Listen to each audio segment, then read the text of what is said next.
Whenever we compare AIs like DeepSeek and GPT, the first thing we ask is, which one's better? But what if that's the wrong question entirely? Today, we're going to look at these AIs not as competitors, but as scientific instruments, incredibly precise tools that can actually map the invisible dividing lines of our world. And in doing that, they just might tell us something really profound about ourselves. So think about this for a second. We've got these AIs that are born from completely different digital worlds. They're trained on different data, they're shaped by different cultures and values. Logically, they should disagree on pretty much everything, right? And yet, when you ask them the really big questions, the questions about the very structure of reality itself, they often land on almost the exact same answers. That strange agreement, that's the puzzle we're here to solve. So where in the world does this surprising agreement come from? Well, to get to the bottom of it, we first have to understand the two very different minds we're talking about. Okay, so in one corner, you've got DeepSeek. It's born from this unique Sino-English context, really grounded in the logic of computer code and mathematics. And in the other corner, you have GPT, which has been trained on this massive, sprawling, global dataset and is very carefully guided by safety policies. I mean, on paper, their worldviews should be miles apart. But that's not what happens. When you get into these deep, abstract conversations, they often end up at remarkably similar conclusions. But then you switch to a topic like culture or politics, and suddenly they start to drift apart. Sometimes it's subtle, other times it's really dramatic. This isn't about one being smarter than the other. No, something way more interesting is going on. To really get this, we need a new concept. Let's call it the observational condition. Just think of it like an AI's unique worldview. It's forged from everything: its training data, its cultural background, the rules it has to follow. It's not just about what the AI knows, it's about how it knows it. This condition is the lens through which it sees everything. And these different observational conditions, they give rise to two completely distinct ways of seeing. You could even call them observational cultures. And the best way to get your head around them is with a powerful metaphor. One AI sees the world as a sky full of constellations, while the other sees it as a grid of coordinates. Let's break that down. DeepSeek's world is really shaped by its dual language training and this special mixture of experts architecture it has, which tends to give it a more literary, metaphorical way of speaking. GPT, on the other hand, its world is shaped by having to organize this gigantic, diverse data set. That pushes it toward a more abstract, almost geometric style, which gets smoothed out by all its safety protocols. So this leads to DeepSeek's method. It sees the world like a constellation, all these individual points of meaning. Facts, ideas, snippets of code, they're scattered all over the place.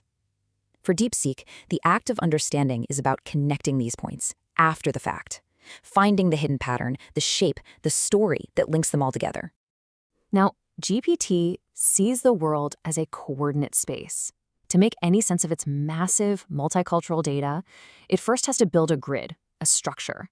A new piece of information is only understood once it's been placed on this pre-existing map, once it has coordinates relative to everything else. And this is the part that's so crucial. These are not just little stylistic quirks or programming artifacts. They are coherent, distinct cultures of observation. One finds meaning by connecting the dots later. The other finds meaning by plotting points on a map first. And here's the thing, both are totally valid ways of making sense of reality. So, okay, if they see the world in such fundamentally different ways, how do they end up agreeing so often? This is where we finally get the answer to that mystery we started with. The answer is that the constellation and the coordinate map are just different ways of projecting the very same underlying reality. It's kind of like having a 2D blueprint and a 3D computer model of the same building. The representations look totally different, but the object they're both describing is identical. They meet on what you could call the structural layer of reality. Now, this isn't about opinions or values. It's about the basic, almost mathematical rules that make systems work. They both get concepts like recursion, how patterns repeat, interference, how different forces interact, and gradients, which is really the fundamental language of change. This is the common ground where their very different minds can meet. But here's where it gets even more interesting. If their agreement reveals these universal truths, their disagreement is just as powerful. In fact, by carefully mapping where they differ, we can create a startlingly accurate map of our own human world. See, the divergence always happens on the cultural layer. Ask them about a complicated historical event or a tough moral dilemma, or even something like what online safety means. That's when their unique training and their alignment rules kick in, and they produce different answers that reflect the cultural values baked right into them. And this, right here, is the key insight. Their divergence isn't a bug, it's not a failure, it's data. Every single disagreement is a precise measurement that maps the invisible fault lines, the cultural, political, and ethical divides that define our human world. This all leads us to a completely new way of thinking about AI. It's this major shift away from asking which one is winning and toward asking, what exactly are they seeing? The old paradigm treats AI like a race. It's all about performance, asking which one is better. But this new paradigm, it treats AI like a scientific instrument. The question becomes, what can their differences teach us? It completely reframes the goal from just winning to actually gaining insight. So, how do we actually use this? Well, it's a pretty simple two-step process. First, you look at where different AIs agree. Those points where they converge, those are hints at the universal underlying structures of reality. Then, second, you look at where they disagree. Those points of divergence, they literally create a map of our world's cultural and geopolitical boundaries.